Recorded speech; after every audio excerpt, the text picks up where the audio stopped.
Thank you everyone for coming. I really appreciate it, even though it's the last session of this conference and probably the last talk.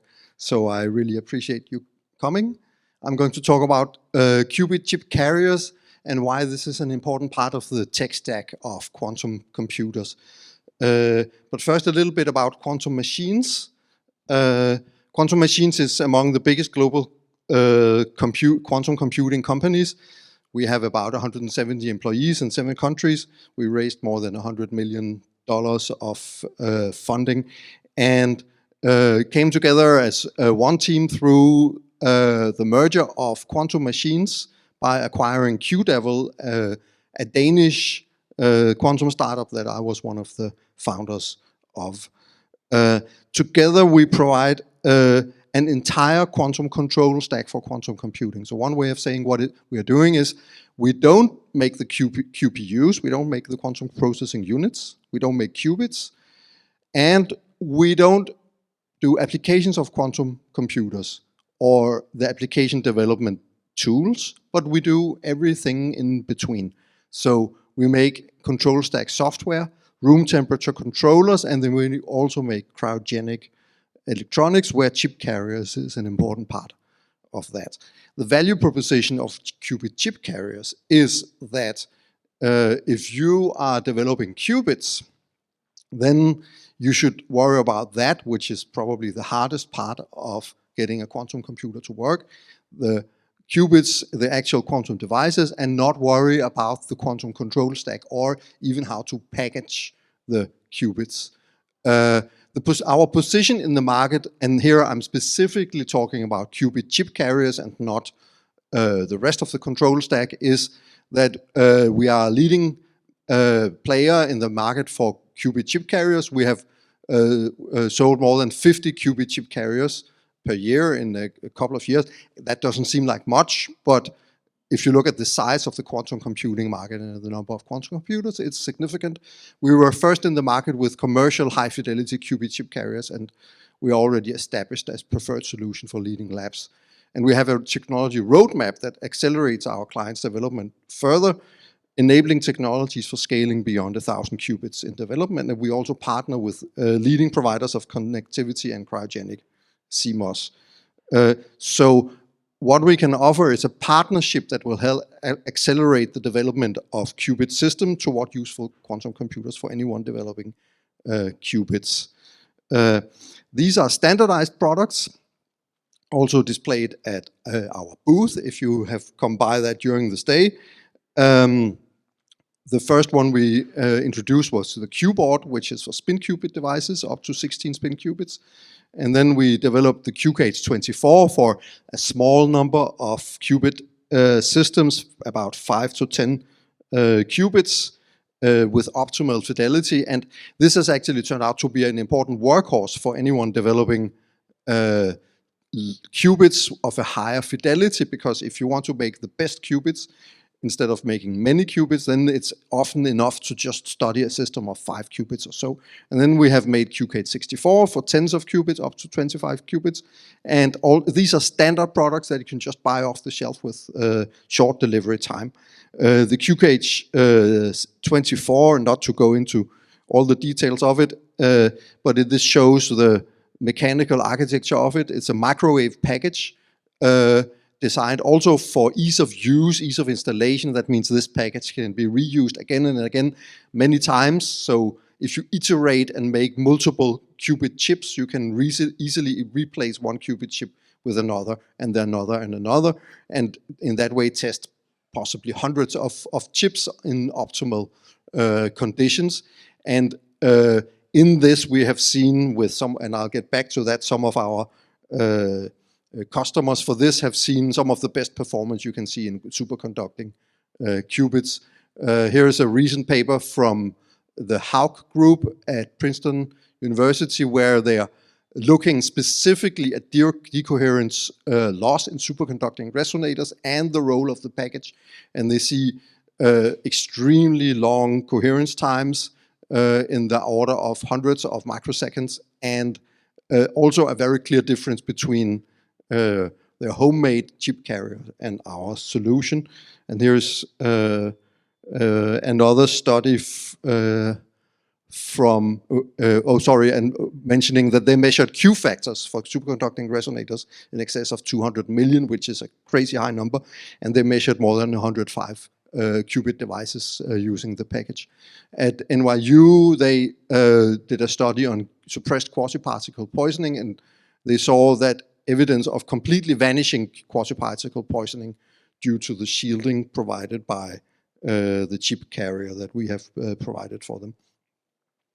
And then also mentioning the Qubit23, a chip carrier for quantum processing units with up to 30 qubits, same principles as the Qubit24, for a standardized chip size of 20 by 20 millimeters and also excellent performance.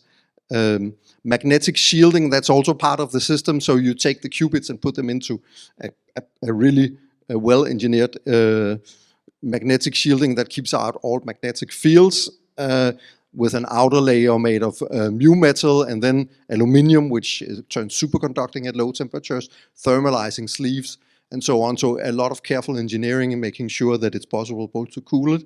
And of course, everything we do, we simulate it carefully. So this is a multiphysics simulation of how well it keeps out the magnetic field at the bottom part where the qubits are in the excess of minus 100 dBs of effective magnetic shielding. And also other things we are investigating when we work with this is thermal performing, how quickly can it be cooled down? Are there any problems in cooling it? And we see that we can cool it down to base temperature very rapidly, and it reaches below 50 millikelvin already after 1 hour of cooling, for example. It's important to say these are standard products, and we have a roadmap for this where we work towards high density connectivity going beyond 30 qubits using flex cabling, flip chip technology, and also soon coming up cryogenic multiplexing, which we think is a key component of reaching larger numbers of qubits, also in a cost-effective way. Or other ongoing activities are vacuum sealing. Some qubit types are very sensitive to oxygen, inline infrared filtering, preamplifier integration, high density connectivity, including direct contact through multi-coax for hundreds of channels. The one to the left is a collaboration we have with Arden Concepts, which make very high density connectors. The one to the right is another solution that we are working on, also with very high density coaxial connections.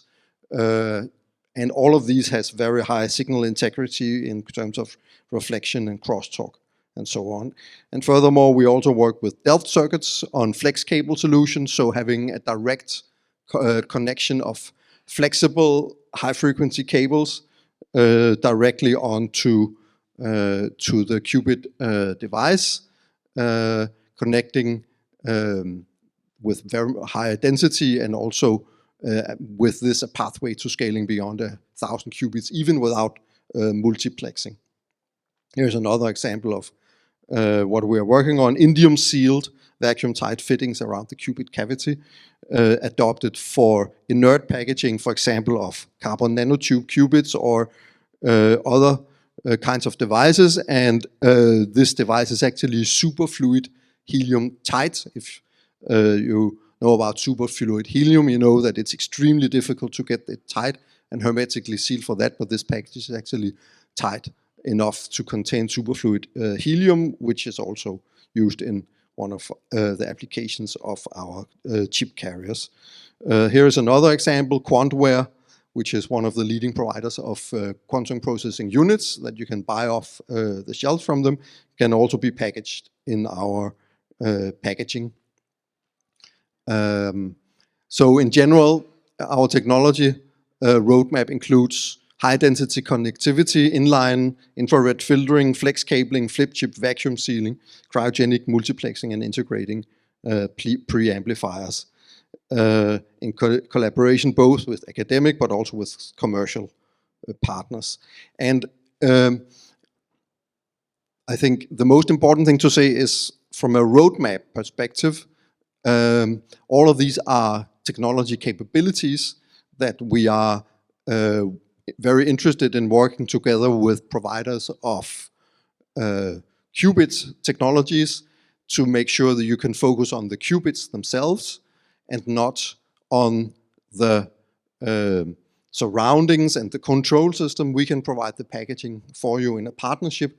It can be tailored to your needs if you cannot use one of our standard solutions. So I hope that was clear, and I will be very happy to answer any questions you might have. Thank you very much.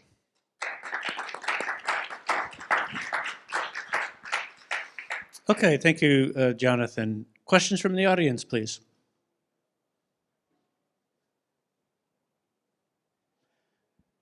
I'll go ahead and while we're waiting for people to think of questions, I'll start off.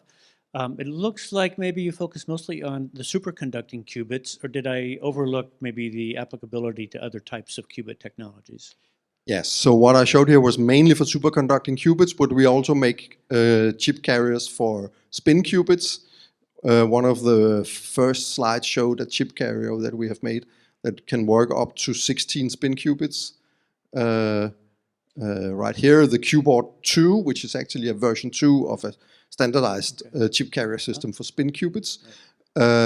But we also work with other exotic types of qubits. Again, all of this is focused on the cryogenic type of qubits, so we are not currently making chip carriers for atoms or photonics or something like that, but focused on something that comes out of a chip and typically needs microwave or high frequency access, which is the difficult part often of the packaging. Okay, thank you.